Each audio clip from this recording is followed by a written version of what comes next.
Bon les gars, aujourd'hui on va à l'essentiel. On a tous des journées compliquées, on a tous des journées ou des semaines où on peut pas s'entraîner parce qu'on a des obligations et ça fait chier concrètement. Mais aujourd'hui dans cette vidéo, je vais vous donner les meilleurs conseils que vous pouvez avoir pour gérer ces situations où malheureusement, peu importe votre volonté, vous pouvez pas vous entraîner parce que trop d'obligations.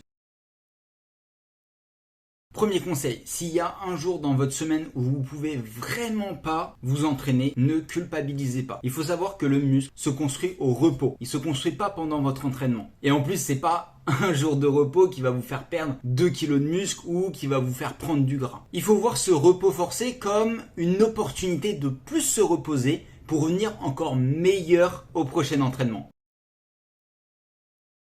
Deuxième conseil, en fonction des obligations, vous allez quand même pouvoir vous entraîner au minimum une seule fois dans la semaine. En tout cas, j'espère. Une chose absolument nécessaire à faire, c'est de se donner 2 fois plus pendant cet entraînement. Il faut essayer de se mettre dans un état mental où vous vous dites, là, c'est pas un entraînement comme d'habitude. J'en ai qu'un dans la semaine, il faut absolument que je me donne à 100%. Et en plus, le truc de se mettre à 200% dans l'entraînement, même pas 100%, c'est que ça va être beaucoup plus bénéfique sur la semaine que votre entraînement à 100%. Avant de continuer la vidéo, les gars, comme d'habitude, n'oubliez pas de vous abonner, d'activer la cloche et de mettre votre plus gros like pour me soutenir. On passe au troisième conseil. Troisième conseil, peu importe à quel point votre semaine elle va être compliquée, vous allez pouvoir vous entraîner au minimum une fois. Si vous pouvez pas, c'est vraiment que vous faites pas d'effort. Profitez de cet entraînement pour l'allonger un petit peu. Profitez-en pour faire des séries peut-être un petit peu plus longues. Rajoutez une série ou deux en fonction des exercices que vous faites. N'oubliez pas de mettre plus d'intensité. Plus d'intensité est égal plus de résultats.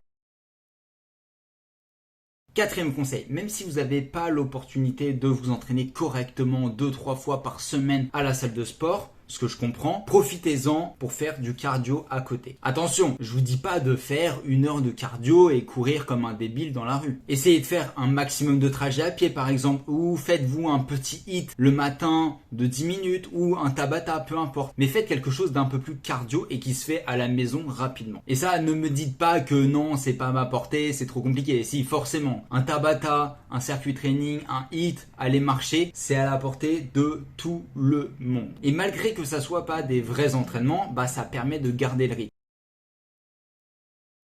Cinquième conseil, anticipez et instaurez-vous une petite routine. Et franchement, ça peut être n'importe quoi les gars, tant que vous avez votre petite routine. Et le plus simple dans ça, c'est de vous mettre une petite routine d'étirement le matin. Ça prend 15 minutes grand max. Dès que vous êtes levé, vous le faites et vous avez fait entre guillemets votre sport pour la journée, même si je suis d'accord avec vous, c'est pas vraiment du sport. La routine la plus efficace, ça serait de se créer un petit entraînement que vous pouvez faire partout, c'est-à-dire à base de pompes, de squats et de gainage, comme ça ça reste relativement complet et comme ça vous pouvez vous entraîner en 10 minutes à n'importe quelle période de la journée. N'hésitez pas à me dire en commentaire quel est le conseil que vous avez préféré. Comme d'habitude, lâchez votre like si vous avez kiffé, abonnez-vous, activez la cloche, faites ce que vous voulez. Nous on se retrouve demain à 19h pour une prochaine vidéo.